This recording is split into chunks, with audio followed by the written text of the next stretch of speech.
नमस्कार, यह है 5 की बात। मैं हूं नगमा। संसद में कल हुई सुरक्षा चूक को लेकर आज दोनों ही सदन में काफी हंगामा होता रहा। 11 बजे के करीब जब कार्रवाई शुरू हुई तो विपक्ष के नेताओं ने नारेबाजी शुरू की। लोकसभा में गृह मंत्री अमित शाह के बयान की मांग की गई, उनका इस्तीफा भी मांगा गया। ज्यादातर विपक्षी सांसद स्पीकर की कुर्सी के पास पहुंचे और हंगामा करने लगे। उधर राज्यसभा में काम रोककर चर्चा की मांग की गई और अब जब सभापति ने खारिज कर दिया तो फिर हंगामा शुरू हो गया, क्योंकि विपक्ष की ये मांग है कि इस पर चर्चा होनी चाहिए, लेकिन सभापति ने चर्चा की मांग को खारिज कर दिया। हंगामा करने वाले 15 सांसदों को सस्पेंड कर दिया गया है, जिनमें 14 सांसद लोकसभा के हैं और 1 राज्यसभा से हैं। तो राज्यसभा से डेरेक ओब्रायन हैं और लोकसभा में सस्पेंड होने वाले सांसदों में कांग्रेस के 9 सांसद हैं, सीपीएम और डीएमके के 2-2 और 1 सीपीआई के सांसद शामिल हैं। मल्लिकार्जुन खड़गे ने सीधे गृह मंत्री से मांग की है कि वो संसद में आकर जवाब दें। लोकसभा के जिन 14 सांसदों को निलंबित किया गया है उनमें डीएमके के सांसद कनिमोई और प्रतिभन हैं, कांग्रेस के मणिकम टैगोर हैं, टीएन प्रतापन, हिबी एडन, रम्या हरिदास, एस ज्योतिमणि, डीएन कुरियाकोस, ये तमाम लोग शामिल हैं। जबकि राज्यसभा में से डेरेक ओब्रायन को सस्पेंड किया गया है। तो संसद सुरक्षा पर हंगामे को लेकर टीएमसी सांसद डेरेक ओब्रायन को पूरे शीतकालीन सत्र के लिए राज्यसभा से सस्पेंड कर दिया गया है। हंगामे को लेकर सभापति ने डेरेक ओब्रायन को पहले कड़ी चेतावनी दी और उन्हें सदन से बाहर जाने को कहा, लेकिन डेरेक ओब्रायन नहीं माने तो उन्हें निलंबित करने का फैसला लिया गया। राज्यसभा में 28 सांसदों ने सदन की कार्रवाई रोककर सुरक्षा के मुद्दे पर चर्चा के लिए नोटिस दिया था, लेकिन राज्यसभा सभापति ने नोटिस को खारिज कर दिया। इसके बाद वहां भी हंगामा शुरू हो गया। सभापति की चेतावनी के बावजूद डेरेक ओब्रायन और कई विपक्षी सांसद हंगामा करते रहे। उनके सदन न छोड़ने पर उनका मामला विशेषाधिकार समिति को भेजा गया।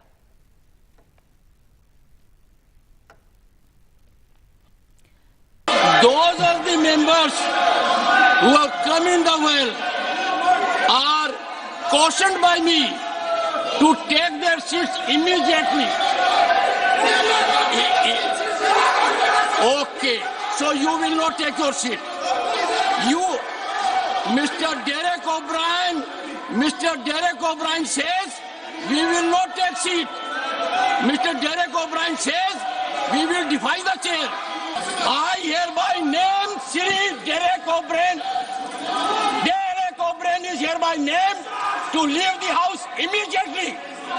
What are you doing? Mr. Derek O'Brien, you have committed breach of privilege. Mr. Derek O'Brien to leave the house immediately. Mr. Derek O'Brien to leave the house immediately.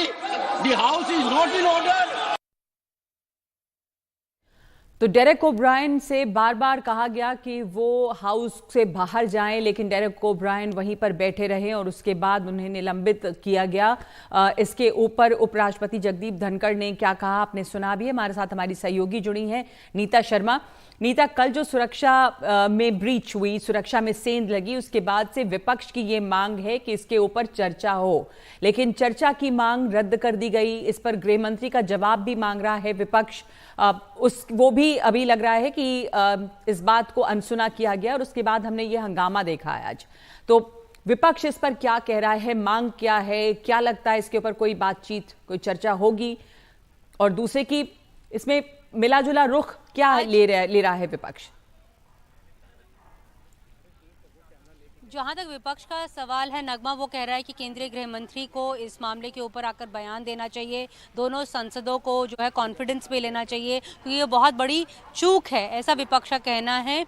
लेकिन केंद्रीय रक्षा मंत्री ने आज जो है एक लोकसभा में बयान दिया था, जिसमें उन्होंने साफ किया था कि इस मामले की गंभीरता से जाँच हो रही है। साथ में उन्होंने एमपीज़ को भी सचेत किया था कि जब वो पासेस रेकमेंड करते हैं किसी के लिए भी, तो उसके किस तरह तरह से एक पूरा वेरीफाई करने के बाद ही रिकमेंडेशन जो है वो दिया जाए। दूसरी तरफ सरकार की तरफ से ये भी कहा जा रहा है कि बेशक से विपक्ष हल्ला जरूर बोल रहा है, लेकिन सरकार को अपना पक्ष रखने का टाइम नहीं दे रहा है, क्योंकि उन्हें भी अपना जो टाइम है वो दिया जाना चाहिए। हल्ला करने से जो मामला जो है वो सुलझेगा नहीं, और इस पूरे के पूरे मामले की संजीदगी जो है वो भी समझते हैं। दूसरी तरफ केंद्र सरकार ने इसके लिए एक हाई लेवल जो है इन्वेस्टिगेशन ऑर्डर कर दी है। नगमा, 2-3 बातें जो सामने अभी प्रिलिमिनरी जो अभी पूछताछ हुई है उसमें सामने आई है कि जो संसद की सुरक्षा है उसमें लगभग 300 के आसपास सुरक्षाकर्मी तैनात होते हैं अमूमन हर दिन में, लेकिन जिस दिन ये चूक हुई यानी कल, उस दिन लगभग 175-176 लोग जो थे वो वहां पर थे। तो जो इंक्वायरी कमेटी है वो इस बात का जवाब जानना चाहती है कि बाकी के जो 100 से ज्यादा लोग थे वो वहां पर क्यों नदारद थे। दूसरी तरफ ये जो विजिटर्स गैलरी है जिसकी हाइट जो अब 11 फीट बताई जा रही है उसे कम किया गया था, उसे एसपीजी के कहने के बाद और बाकी सिक्योरिटी एजेंसी के क्लियरेंस लेने के बाद क्या कम किया गया था, इसके बारे में जो है वो इंक्वायरी कमेटी जो है जांच करेगी। और तीसरी बड़ी बात जो सामने आ रही है वो ये है कि जिस तरह से ये जो आरोपी हैं वो अंदर जब चले गए अपने शू के अंदर, जैसे वो कैनिस्टर छुपा के ले गए, तो जो फ्रिस्किंग का जो एक प्रोसीजर है उसके ऊपर जो सवाल है वो खड़े किए जा रहे हैं। हालांकि केंद्र सरकार की तरफ से 8 पुलिसकर्मियों को निलंबित भी कर दिया गया है। नगमा जी, शुक्रिया आपका। नीता, सरकार भी वक्त चाह रही है अपना पक्ष रखने के लिए, दूसरे की इसके ऊपर अभी जांच पड़ताल चल रही है, तो इस मामले की संजीदगी जो है वो खत्म ना हो जाए। सुरक्षा में बड़ी सेंध लगी थी और ये बड़ी चिंता की बात है, तो इस पर तमाम जांच पड़ताल हो जाए। और सरकार इसके लिए समय भी चाहती है। विपक्ष का ये मानना है या ये मांग है कि गृह मंत्री आकर जवाब दें और सदन में इस पर चर्चा हो। तमाम विपक्ष के नेताओं की अपनी अपनी प्रतिक्रिया है, अपनी मांगे हैं। हमारे सहयोगी हिमांशु शेखर ने बात की है प्रियंका चतुर्वेदी से और साथ साथ अखिलेश सिंह से जो सांसद हैं कांग्रेस के, और प्रियंका चतुर्वेदी जो शिवसेना से हैं। आपको सुनाते हैं इन लोगों का क्या कहना है। लोकसभा में 15 सांसदों का सस्पेंशन हुआ है, आप कैसे देखते हैं इस गतिरोध को? देखिए कितना शर्मनाक है और कितना एरोगेंस है सरकार में, इतनी तानाशाही है। चूक उनसे होती है, चूक उनकी सरकार के नियंत्रण में होती है। मैसिव सिक्योरिटी लैब से 22 साल पहले भी बीजेपी ही शासन में थी जब इस तरीके का हमला हुआ था। आज आप ही शासन में हो तो आपकी जिम्मेदारी बनती है, गृह मंत्री की जिम्मेदारी बनती है कि पार्लियामेंट को आकर बताएं कि कहाँ चूक हुई थी, कहाँ उनसे गलतियाँ हुई हैं और कैसे उसको ठीक करेंगे। पर गृह मंत्री अपनी जवाबदेही से भाग रहे हैं, पार्लियामेंट्री अफेयर्स मिनिस्टर नहीं वो बात कर रहे हैं। मेरा मानना बस, और प्रताप से वहाँ पे क्या कार्रवाई होगी वो हमें नहीं पता है, बस ये पता है कि जो भी इसकी मांग कर रहा है उसको सस्पेंड कर रहे हैं। डेरेक ओब्रायन को राज्यसभा के सभापति ने इस शीतकालीन सत्र की बची हुई अवधि से सस्पेंड कर दिया और उनके मामले को प्रिविलेजेस कमेटी को भेजा गया है। आप कैसे देखते हैं इस फैसले को? देखिए, जनतंत्र में, जमहूरियत में अगर विरोध नहीं करेगा विरोधी पक्ष का लोग, तो फिर करने को क्या है। जो भी हम लोग जनता की आवाज़ उठाते हैं और उसमें इस तरह की जो कार्रवाई होती है वो तो संविधान विरोधी है, जनतंत्र विरोधी है, और इस तरह के ये से प्रजातंत्र नहीं बचने वाला है। संविधान की रक्षा हम लोग नहीं कर पाएंगे। केवल वही नहीं, वहाँ डेरेक ओब्रायन तो राज्यसभा में सस्पेंड हुए, लोकसभा में 15 सांसद सस्पेंड हुए, तो ये क्या है? इसका कोई मतलब नहीं है और सत्ता पक्ष के लोगों को सोचना चाहिए, इस पे विचार करना चाहिए, ये परमानेंट नहीं है। मेरे साथ मनोज झा हैं।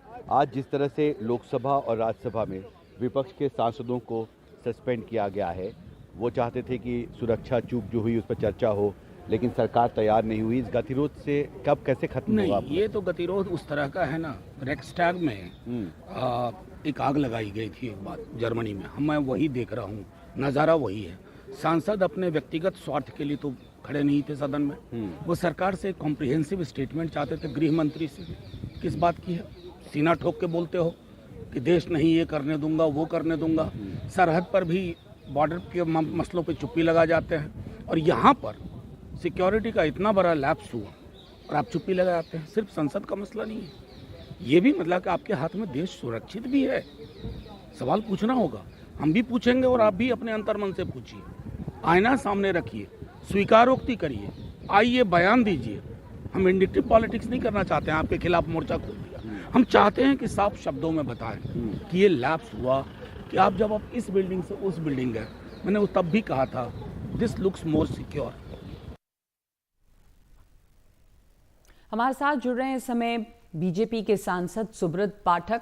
सुब्रत जी, हमने तमाम विपक्ष के दूसरे नेताओं की बात सुनी और एक वाजिब सी फिक्र है सब में कि बहुत बड़ी ये सुरक्षा में सेंध है और असुरक्षित महसूस करते हैं सांसद और चाहते हैं कि इसके ऊपर सदन में ये हमला हुआ तो सदन में ही इस पर चर्चा भी होनी चाहिए और गृह मंत्री को इस पर जवाब देना चाहिए।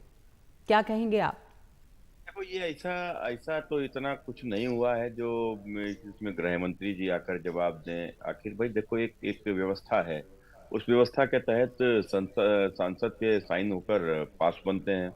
तो सांसद किसी को भी अपने संसद में जाने की अनुमति दे सकता है, मतलब उसका पास बनवा सकता है अपने साइन की। तो फिर उस सांसद पर सवाल उठेंगे ना जिन्होंने बिना बैकग्राउंड चेक किए लोगों के पास पर सिग्नेचर कर दिया? नहीं, अब देखो, कुल मिलाकर ये इसको सवाल खड़े करो या इसको धोखा कहा जा सकता है ना। कई बार होता क्या है ना कि हमने विश्वास करके किसी को धोखा हो कर सकता दिया, है, लेकिन क्या बिना किसी को जाने सुब्रत जी, फिर क्या किसी को बिना जाने सिग्नेचर कर देना चाहिए सांसदों को? देखो, अब ये जांच का विषय है कि उन्होंने किया या उनके फर्जी साइन है, क्या विषय में पूरे प्रक्रिया की जांच हो रही है। जांच के बाद ही कुछ कहना ठीक होगा। लेकिन मुझे लगता है कि देखो, सुरक्षा में चूक इसको इसलिए भी नहीं बोला जाएगा कि संसद में पास लेकर वो लोग आए। अब पास लेकर आने के बाद में फिर उसके बाद में पूरा स्कैनिंग होती है। फिर जब गए अंदर तो ना तो कोई मेटल था उनके पास और ना ही किसी प्रकार का कोई विस्फोटक पदार्थ था। मेटल या पर क्या वो कैनिस्टर्स लेकर गए, उसको चेक किया गया था? विस्फोटक पदार्थ हो सकता था ना। अब देखो, अब कुल मिलाकर स्थिति ये है कि जब उसमें अंदर जाते हैं दर्शक दीर्घा में, तो आपने देखा पूरा तलाशी लिया जाता है। तो अगर आपके पास कागज भी है, पेन भी है, रुमाल भी है, यहाँ तक कि कुछ भी नहीं ले जाने देते कि कहीं ऊपर से कोई फेंका न। ये चूक हुई है इस जगह पर कि उसको जूता वहां के ऊपर नहीं उतारा गया। अगर जूता उतार के देख लेते तो यह भी चूक नहीं होती। तो कुल मिलाकर ये चूक हुई है। इसको लेकर 8 कर्मचारी सस्पेंड भी किए गए हैं। मुझे लगता है भविष्य में कभी इस प्रकार की कोई चूक नहीं होगी। तो इतना बड़ा मुद्दा इसको बनाने का, अभी की जो स्थिति है जिस पर ये एक बहुत बड़ा संदेश जाता है कि संसद जो सबसे सुरक्षित भवन माना जाना चाहिए और है भी, वहां पर अगर इस तरह की भी सेंध लगती है, आपने शुरुआत में कहा कि कोई ऐसी बड़ी बात तो नहीं हो गई जिस पर गृह मंत्री आए, आपको नहीं लगता है कि ये बड़ी बात है कि भारत के संसद में लोग ऐसे घुस आते हैं और हंगामा करने की कोशिश या संदेश देने की कोशिश करते हैं? हमारे देखो, ऐसा है ना कि हमारे देश में आज भी हम लोगों की भाषा में बोला जाता है हमारे यहाँ, हमारी तरफ, कि उन्हें पड़ोसी को नुकसान करीबे के अपनी आंखी अगर फुड़बे पड़े तो फोड़ ही ले, तो है ना। तो उन्हें पड़ोसी को नुकसान करीबे चाहे अपनी आंखी फुड़बे पड़े फोड़ लो। तो ये कुल मिलाकर इस प्रवृत्ति के लोग हैं। मतलब इसका ये है कि मोदी हटाओ, मोदी हटाओ, मोदी हटाओ। तो कितनी सारी टूलों का प्रयोग होगा, कितनों का हो चुका है, कितनों का होगा, क्या ये नहीं, इसको इससे कैसे जोड़ रहे हैं आप? अगर सुरक्षा में चूक की बात है तो आप क्या कह रहे हैं कि ये करवाया गया इस तरह से? पिछले 4 दिनों में मुझे लगता है कि पिछले 4 दिनों में 4 बहुत बड़े फैसले हुए देश में। एक तो अब कल उसमें शपथ ग्रहण भी हमारा वहां के ऊपर चल रहा था, मध्य प्रदेश में और छत्तीसगढ़ में। तो कुल मिलाकर मीडिया का ध्यान भटकाने के लिए, देश का ध्यान भटकाने के लिए भी इसका प्रयोग हो सकता है। किस चीज से ध्यान भटकाने के लिए? भाई ये 2-4 बड़े मुद्दे जो निश्चित रूप से हमने क्या कहा कि इस देश में आज भी कुछ लोग ऐसे हैं जो सपना देख रहे हैं मोदी को हटाने को, और मोदी को हटाने के लिए कुछ भी करते हैं, कुछ भी करने को तैयार है। तमाम सारे टूल का प्रयोग हो रहा है। चुनाव हिंदुस्तान में हो रहा है, लड़ा पूरी दुनिया में जा रहा है। दुनिया की वो तमाम ताकतें, ये क्या टूल है? कुछ जांच पड़ताल तो अभी चल रही है, क्या ये भी कोई टूल का हिस्सा है? अलग अलग राज्यों से लोग आए हैं, 5 राज्य और 6 शहर। हाँ, इसीलिए मैंने कहा ना कि 5 राज्यों 6 शहरों से लोग कैसे आए। तो ये तो कोई ना कोई षड्यंत्र रहा होगा। और ऊपर से लोग वो कूदा तो इसके मतलब पूरा रेकी की गई होगी। जूते में रख के आसानी से अंदर चला जाएगा, किसने उनको बताया होगा। तो कुल मिलाकर ये सब कुछ एक अभी जांच का विषय है। इसकी जांच चल रही है। स्पीकर साहब ने हमारे तुरंत इसमें जांच कमेटी बैठा ली है। अब उसमें जांच हो रही है। क्या आपको लग रही है यहाँ पर किसकी जिम्मेदारी बनती है आखिरकार? अब ये इतना गलती तो है कि विजिटर्स का भविष्य में जो आते हैं तो उनके जूते भी उतारे जाने चाहिए। जूता अगर उतर जाता तो इस चीज की चीज नहीं जाती। हाँ, मेटल होता और यदि कोई विस्फोटक पदार्थ होता तो जरूर, या तो कोई कुत्ता सूंघ लेता उनको, या फिर कहीं ना कहीं स्कैनिंग में पकड़े जाते। अभी हमने सुना मनोज झा को कहते हुए, और कल भी कुछ लोगों ने ये बात कहा था कि ये जो नया भवन है संसद का, नया भवन है, सुरक्षा और चाक चौबंद होनी चाहिए थी, नए डिज़ाइन से बना है। पर कुछ लोग कह रहे थे कि ऐसा लगता था जैसे पुराना भवन जो है उसका इंतज़ाम बेहतर था, ज़्यादा सुरक्षित। ऐसा क्यों कहा जा रहा है? क्या इसमें और उसमें फ़र्क लगता है आपको? कोई फर्क नहीं है इसमें, बस ये है कि ये मोदी जी ने नई भारत की नई संसद बनवाई है, और ये जो नई संसद है वो प्राचीन भारत की संस्कृति के आधार पर बनी हुई है। कुल यहाँ के ऊपर हमारे भारत के प्राचीन भारत के दर्शन भी होते हैं। तो कुल मिलाकर इनको कहाँ से पसंद आएगी? जो भारत की संस्कृति को जो पसंद नहीं करते हैं, जो लोग कहीं ना कहीं विरोधी हैं, और जो नहीं, पर मोदी के सुरक्षा के विरोधी हैं, मद्देनजर तो उसको कैसी तो मोदी है? का कोई कार्य एंट्रेंस अच्छा जो नहीं है लगेगा। यहाँ पर एक ही था जहां से सभी लोग जाते थे, अब अलग अलग किया गया। कुछ इस तरह की त्रुटियां हैं क्या? नहीं, देखो, मुझे तो फिलहाल तो मुझे तो कोई त्रुटि नहीं समझ, तो इतने दिन से जा रहा हूँ, मुझे तो कोई त्रुटि नहीं समझ में आई। हाँ, एक ये विषय यहाँ से क्लियर हुआ है कि उनको लगता है कि जूता जो उनको नहीं पहन पहन के जाने, मतलब जूता उतार के देखना चाहिए था, आगे से देखा जाएगा। हम्म। ठीक है, हमारे साथ आलोक शर्मा भी जुड़ गए हैं, प्रवक्ता कांग्रेस के। आलोक जी, सुब्रत धन्यवाद। पाठक हमारे साथ जुड़े हैं जी, धन्यवाद। बीजेपी सांसद जिन्होंने कहा कि ये सिर्फ वही लोग हैं जो हंगामा कर रहे हैं जिनको ये लगता है कि किसी तरह से भटकाया जाए ध्यान, और देश में चूंकि मोदी जी को हटाने का सपना जो लोग देख रहे हैं उनका कराया हुआ है ये काम, और इसलिए कोई ऐसी जरूरत नहीं है कि इसके ऊपर आकर गृह मंत्री किसी तरह की कोई चर्चा करें अभी।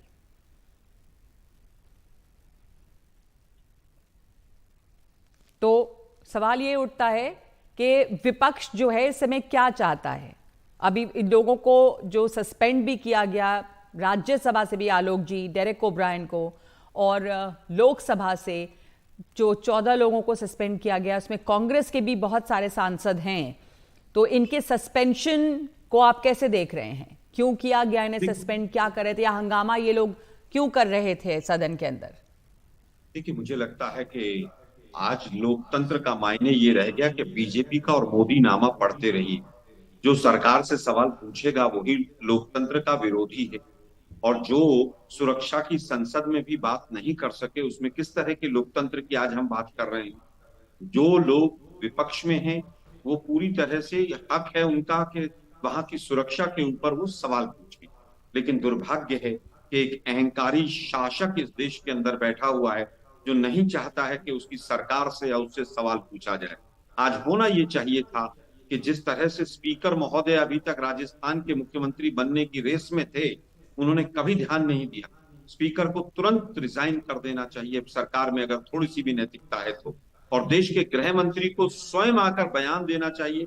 हम तो देश के गृह मंत्री का इस्तीफा मांग रहे हैं कि इतनी बड़ी चूक कैसे हो गई, और उसके विपरीत पर आलोक जी, ये कहा जा रहा है कि आप लोग सरकार को समय नहीं दे रहे, बस एक हंगामा है तो सरकार को समय चाहिए अपना जवाब देने के लिए, और इस मामले की गंभीरता बनी रहनी चाहिए, इसके ऊपर जांच पड़ताल होनी चाहिए पहले, उस जवाब देने के पहले। अभी तक कितनी जांच पड़ताल हुई है नगमा जी? आज तक 100 से ज्यादा एसआईटी राजस्थान उत्तर प्रदेश में बनी, किसी एक का भी रिजल्ट आया? आज तक पता चला पुलवामा में 350 किलो आरडीएक्स किसके यहां से आया था, कौन लाया था? जांच के नाम पर लीपापोती करना चाहती है सरकार, अपने आप को बचाना चाहती है। विपक्ष को कुछ समय देना चाहिए सरकार को जवाब देने के लिए। क्या सरकार ने कोई भी प्रेस कॉन्फ्रेंस करके समय मांगा है? क्या सरकार की तरफ से गृह मंत्री महोदय को बयान देने में क्या उनको डर लगता है? देश के गृह मंत्री को बयान देना चाहिए, देश के प्रधानमंत्री को बयान देना चाहिए। तो आपको क्या लग रहा है, क्यों नहीं गृह मंत्री बयान दे रहे हैं इसके ऊपर, या सरकार किसी भी चर्चा के लिए सदन में तैयार है?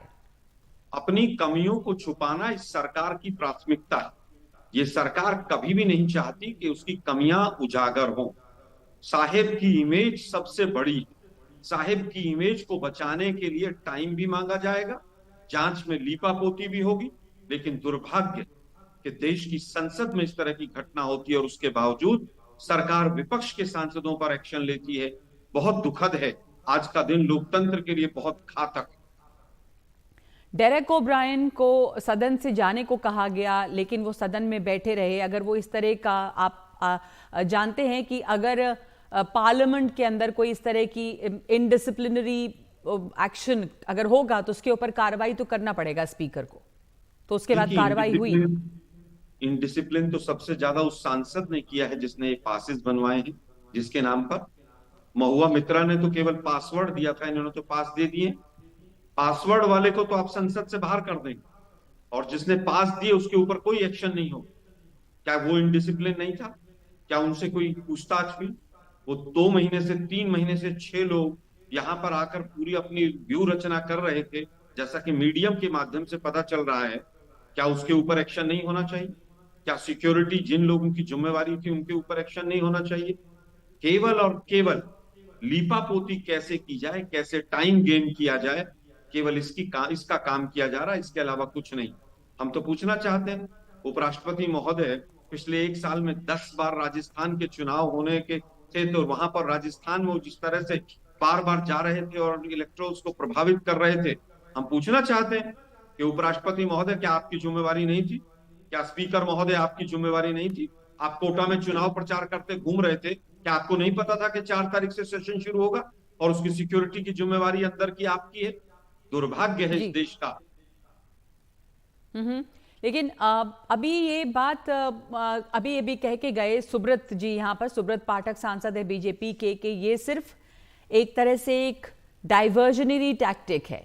देश में पिछले दिनों इलेक्शन के रिजल्ट्स आए, यहाँ पर शपथ ग्रहण समारोह चल रहा है, तो वो लोग जो सपना देखते हैं कि मोदी जी को हटा दिया जाए किसी तरह से, ये एक तरह से एक जिसे कहते हैं कि एक मॉड्यूल भी काम कर रहा है, एक टूल है। और इसलिए अब देख रहे हैं कि 5 राज्यों से 6 अलग अलग शहरों से लोग जुड़ कर आए हैं, तो इसकी अभी जांच पड़ताल चल रही है कि ये किस तरह का षड्यंत्र है। क्या वेट करना चाहिए जांच पड़ताल? षड्यंत्र का अगर कोई नोडल एजेंसी है और टूल किट का कोई अगर किंग पिन है, फिर अगर ये टूल किट है तो बीजेपी के सांसद महोदय हैं। फिर मुझे लगता है कि स्वयं वो लोग डाइवर्जनरी टैक्टिक्स अपना रहे हैं। आपको याद होगा दिशा सन्याल वाले मैटर में भी किस तरह से वो टूल किट बताया था। हाथरस वाले मैटर में पूरे हिंदुस्तान में प्लांट कर दिया गया था कि 100 करोड़ रुपया आ गया बाहर से दंगे भड़काने के लिए, लेकिन लास्ट में क्या निकला? अगर आपके पास इनपुट भी नहीं था, हम तो पूछ रहे हैं कि सिक्योरिटी में लैप्स है, सरकार माफी मांगे, स्पीकर रिजाइन करें। स्पीकर की सबसे ज्यादा बड़ी जिम्मेवारी है। स्पीकर की जिम्मेवारी है कि अपने सदस्यों की सुरक्षा करें वो। लेकिन स्पीकर साहब कल कह रहे थे कि मुझे कोई सजेशन दे दीजिए। अभी तक राजस्थान का मुख्यमंत्री बनने का भूत सवार था उनके ऊपर, अब वो दूसरे लोगों से सुझाव मांग रहे हैं।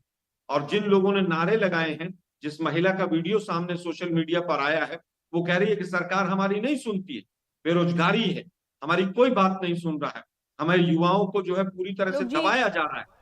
बिल्कुल। आलोक जी, हमारे साथ गुरजीत सिंह औजला भी जुड़ गए, कांग्रेस सांसद। वो कल वहां पर मौजूद थे सदन में, और जिस तरह से अचानक से कूद पड़े वहां पर अंदर पहुंचे लोग, दर्शक दीर्घा से। गुरजीत सिंह जी, अब ये सुरक्षा में बड़ी सेंध थी अभी, लेकिन बीजेपी के एक सांसद ये कह रहे थे कि इतनी एक कोई व्यक्ति घुस गया दर्शक दीर्घा में, लोग आ ही सकते हैं, ये जरूर चूक है कि वो जूते नहीं चेक किए गए और आगे अब ये किया जाएगा। तो उन्होंने तो ऐसा बताया कि कोई बहुत बड़ी चूक नहीं है और इस पर गृह मंत्री को आके जवाब देने की कोई जरूरत नहीं है, जांच पड़ताल चल रही है। आप बताएंगे उस समय क्या हुआ था? आप वहां पे मौजूद थे, आपने पकड़ा भी था शायद उन लोगों को जो वहां पर कूदे थे। ये देखिए, ये तो मैं इसको बहुत छोटी बात कह देनी ये गलत है। आपको सबको पता है कि जो पार्लियामेंट है ये पूरे देश का गौरव है। पार्लियामेंट में कोई आदमी चाहे वो किस मंशा चाहे वो अलग बात है, लेकिन जो भी चूक होती है वो पार्लियामेंट के नहीं, देश के लिए ही मतलब कह सकते हो कि चूक है। देश के साथ खिलवाड़ है जो भी है। पार्लियामेंट के ऊपर कोई किस मंशा है अलग बात है, लेकिन उस दिन जब अटैक हुआ है, सेम डे अगले ने वो आदमी आ रहा है, उससे पहले कुछ लोग कह भी रहे कि हम सेम डे में कुछ ना कुछ करेंगे। तो वो तो उस समय तो एक बार ये था कि अटैक ही हो गया इस समय, क्योंकि हम अंदर थे। तो वो जिस तरीके से वो आए, जिस तरीके से उनकी हरकत हुई, आप देख रहे हो, वो तो एक अटैक की तरह ही था। वो अलग बात है, जांच का विषय है कि कौन थे, कैसे आए, मतलब उनका मंशा क्या है। लेकिन अब तो सबको ये सबसे पहले तो ये है कि सब लोग हम उसके सांसद हैं, लोगों ने चुन के भेजा है, सब हम कुलीग हैं, चाहे होम मिनिस्टर साहब है, चाहे प्राइम मिनिस्टर साहब हैं। वो अलग बात है कि वो हमारे देश के प्राइम मिनिस्टर हैं, लेकिन उससे पहले वो मेंबर भी हैं उस हाउस के। और उस हाउस के ऊपर कोई ऐसे आदमी आएगा, ठीक है सरकार अपने आप को बचा रही है इस बात से कम करके कि चलो कोई बात ना आए, लेकिन जो बात फैल चुकी है, अंतर्राष्ट्रीय पद्धर पे, इंटरनेशनल लेवल पे भी ये बात जा चुकी है, तो उसका सामना करना चाहिए। आके बात करें, सारे लोग अपने देश के लोग हैं, कोई बाहर का तो है ही नहीं पार्लियामेंट में, चाहे ऑपोजिशन है वो भी अपने देश के नागरिक हैं। सारे लोग से आकर बात करें, सबको मिलें और मिल बैठ के वो जो ताकतें हैं उनको दिखाना भी चाहिए कि ये देखो हम लोग इकट्ठे हैं इस मुद्दे के ऊपर, राजनीति से ऊपर उठकर हम लोग इकट्ठे बैठे हैं। लेकिन ये पता नहीं क्यों नहीं आ रहे, आना चाहिए था उनको, आकर बयान लेकिन दें, जो पार्लियामेंट के सस्पेंशन अंदर आज भी हुए दें। हैं, कई लोग निलंबित किए गए, इसमें कांग्रेस के सांसद भी काफी नंबर पे हैं, तो वो कहा जा रहा है कि ऑपोजिशन ये मांग कर सकती है, लेकिन अनुशासन के दायरे में रहते हुए ये करना चाहिए। यह सस्पेंशन को कैसे देख रहे हैं आप? देखिए दो तरह का कानून नहीं होता कि जो पार्लियामेंट के अंदर जो सांसद एक पार्टी के उसके लिए अलग कानून है, जो ऑपोजिशन के लिए है उसके लिए अलग कानून है। ये दो तरह का कानून चल रहा है, क्योंकि उसके उनके सांसद के ऊपर भी बहुत रौप है। जैसे बदूड़ी साहब ने वो बोला था, जिस तरह से उनको बोला था, और भी कई रोप है इनके सांसद को। अब जो मैं तो ये कहूंगा कि बतौर सांसद हम कहेंगे कि कोई भी सांसद की मंशा ऐसी नहीं है कि पार्लियामेंट में कोई ऐसा आदमी घुसे, कोई लेके आए, किसी को पास इशू हो। लेकिन हम तो ये मानेंगे, लेकिन जो पास इशू हुआ है, क्या मैं ये सवाल कर सकता हूँ कि ये पास कहीं मेरे जैसे ने इशू किया होता? जैसे अब तो मैं इस कैटेगरी में आ गया ना कि मैंने देश के लिए, क्योंकि वो तो हमारे खून में है, हमारी मिट्टी में है कि हमने देश के साथ, देश के लिए कुर्बानियां भी की है और हमेशा खड़े रहते हैं। हमारा देश है ये, हम देश का जज्बा है। लेकिन कहीं वो पत्थर मेरे से दिया होता तो ये बता सकते हैं कि मेरा हालत इन्होंने क्या करना था। पता नहीं किस किस से जोड़ना था, ये पन्नू का है, ये फलां का है, डमका का है, मेरा परिवार भी हो सकता, मैं अब तक जेल में होता, सांसद निलंबित तो बड़ी दूर की बात है, कुछ भी हो सकता था। जो राजनीति है, राजनीति देश, मैं कहना चाहता हूँ, राजनीति देश को आगे ले जाने के लिए। जो गलत बंदा वो किसी जात का, किसी धर्म का, किसी समुदाय का नहीं होता, किसी पार्टी का नहीं होता, उसकी अलग दुनिया होती है। कि ये जो सुरक्षा में सेंध लगी है, इसके ऊपर राजनीति ना हो और जिस सांसद के हस्ताक्षर से अंदर आए उनके ऊपर भी कार्रवाई होनी चाहिए, उसमें राजनीति नहीं होनी चाहिए और जरूर जांच पड़ताल उस पर होनी चाहिए। गुरजीत सिंह औजला, धन्यवाद आपका हमारे साथ जुड़ने के लिए। आलोक शर्मा, आपका भी धन्यवाद। जी जी, इस समय एक ब्रेक लेंगे हम और आगे की अब जो इसका जाल फैला हुआ दिख रहा है, कहां कहां से लोग आए थे, पार्लियामेंट पे जो सुरक्षा में सेंध लगी है, इसमें अलग अलग जगहों से, राज्यों से लोग आए और उनके तार कैसे जुड़े हैं, एक ब्रेक के बाद दिखाते हैं आपको।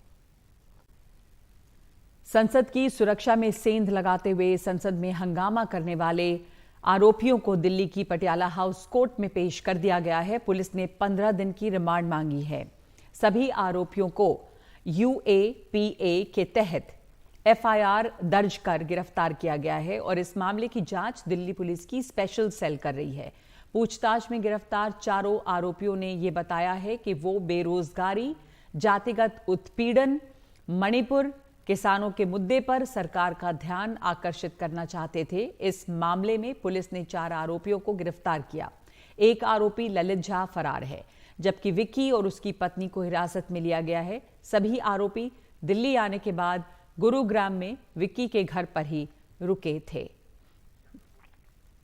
हमारे साथ जुड़े हैं मेरे सहयोगी मुकेश सिंह सेंगर। मुकेश, अब काफी कुछ इनके बारे में पता चल गया है कि ये कैसे आपस में एक दूसरे से इनके तार कैसे जुड़ते हैं और किस तरह से रची गई ये साजिश, ये बताएं। क्योंकि पहले कहा जा रहा है कि ये लोग मैसूर में मिले थे 1.5 साल पहले, फिर चंडीगढ़ किसान आंदोलन के दौरान मिले, तो कैसे इनके तार जुड़े और साजिश कैसे रची गई है?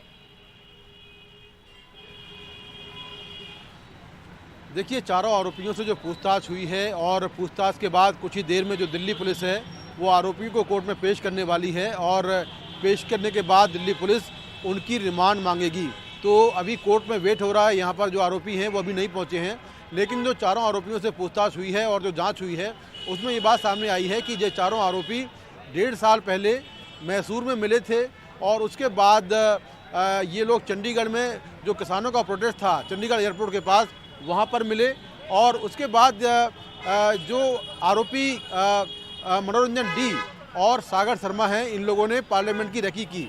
जो सागर शर्मा है वो पार्लियामेंट के बाहर आया था पहले और उसने रेकी की, और जो आरोपी मनोरंजन डी है उसने बजट सेशन के दौरान वो पार्लियामेंट आया था और उसने पास लेकर वो पार्लियामेंट के अंदर गया और तब उसने देखा कि पार्लियामेंट के अंदर जो सुरक्षाकर्मी हैं वो जूतों की जांच नहीं करते हैं, और तब उसको आइडिया आया कि जूते में कुछ भी छिपाकर वो पार्लियामेंट के अंदर ले जा सकते हैं। तो ये प्लानिंग काफ़ी पहले से चल रही थी, 1.5 साल से प्लानिंग चल रही थी, और ये लोग सोशल मीडिया प्लेटफॉर्म्स और सिग्नल ऐप पर बात करते थे। आरोपी जो विक्की शर्मा है उसके घर पर ये अक्सर आते रहते थे, और 10 दिसंबर को ये लोग गुरुग्राम आए, और गुरुग्राम में आने के बाद ये विक्की शर्मा के यहाँ रुके, और फिर 13 तारीख की सुबह ये लोग महादेव रोड पर आए दिल्ली में, और वहाँ पर जो बीजेपी सांसद के पीए हैं उनसे इन्होंने पास लिए। पास लेने के बाद ये इंडिया गेट आए। इंडिया गेट पर इनकी फिर मीटिंग हुई, और मीटिंग में जो अमोल शिंदे है महाराष्ट्र का, वो अपने साथ में महाराष्ट्र से जो स्मोक के जो बॉम्ब थे या जो स्मोक की गन थी वो साथ लेकर आया था, और ये सारा सामान इंडिया गेट पर बांटा गया। इसके बाद जो आरोपी हैं वो पार्लियामेंट के पास पहुंचे, और दो के ग्रुप में ये लोग बट गए, और दो लोग पार्लियामेंट के अंदर गए और 2 लोग पार्लियामेंट के बाहर रहे। और जो आरोपी ललित झा है वो बाहर जो लोग हंगामा कर रहे थे इनके साथी, उनका वीडियो शूट कर रहा था, और वीडियो शूट करने के बाद उसने अपने एक साथी नीलाक्ष को ये वीडियो भेजा। नीलाक्ष कोलकाता में रहता है और वहाँ पर एक एनजीओ चलाता है। जो ललित झा है वो उसी एनजीओ में जनरल सेक्रेटरी है। तो अभी ललित झा की तलाश कर रही है, क्योंकि ललित झा चारों आरोपियों के मोबाइल लेकर भाग गया है, और उन मोबाइल में क्या कुछ है, ये लोग किसके संपर्क में थे। अगर ललित झा मिल जाए तो मोबाइल बरामद हो जाए और दिल्ली पुलिस इसको लेकर जांच करे। तो दिल्ली पुलिस को शक है कि इसके पीछे कोई मास्टरमाइंड है। भले ही आरोपी कुछ भी दावे कर रहे हों, लेकिन निश्चित तौर पर इसके पीछे कोई मास्टरमाइंड हो सकता है, और जो मोटिव है वो कुछ और हो सकता है। जी शुक्रिया। अभी इस बात पे जांच चल रही है, जैसे मुकेश आप बता रहे हैं कि मास्टरमाइंड इसके पीछे कौन होगा। ये लोग तमाम अलग अलग जगहों के रहने वाले हैं, पहले 1.5 साल मिले 1.5 साल पहले, लेकिन वो उनमें क्या वो कॉमन थ्रेड है जिससे वो एक दूसरे को जान रहे थे और मिले, और उनका मिशन क्या था और इसका मकसद क्या था, इन चीज़ों पर जांच चल रही है। और ख़बर ये है कि अडानी समूह बिहार में एक बड़ा निवेश करने जा रहा है। अडानी एंटरप्राइजेस के डायरेक्टर प्रणव अडानी ने बिहार बिजनेस कनेक्ट 2023 में इसकी जानकारी दी है कि अडानी समूह बिहार में 8,700 करोड़ का निवेश करेगा, जिससे तकरीबन 10,000 लोगों को रोजगार मिलेगा। ये निवेश अलग अलग क्षेत्रों में किया जाएगा। प्रणव अडानी ने कहा कि बिहार को अब निवेश की आकर्षक जगह के तौर पर देखा जा रहा है। उन्होंने कहा कि परिवर्तन नजर आ रहा है, खासतौर पर सामाजिक सुधारों, कानून और व्यवस्था, शिक्षा और महिला सशक्तिकरण के क्षेत्र में। कारोबार में आसानी के लिए मुख्यमंत्री नीतीश कुमार की उन्होंने तारीफ की और समर्थन और हौसला अफजाई के लिए धन्यवाद भी दिया।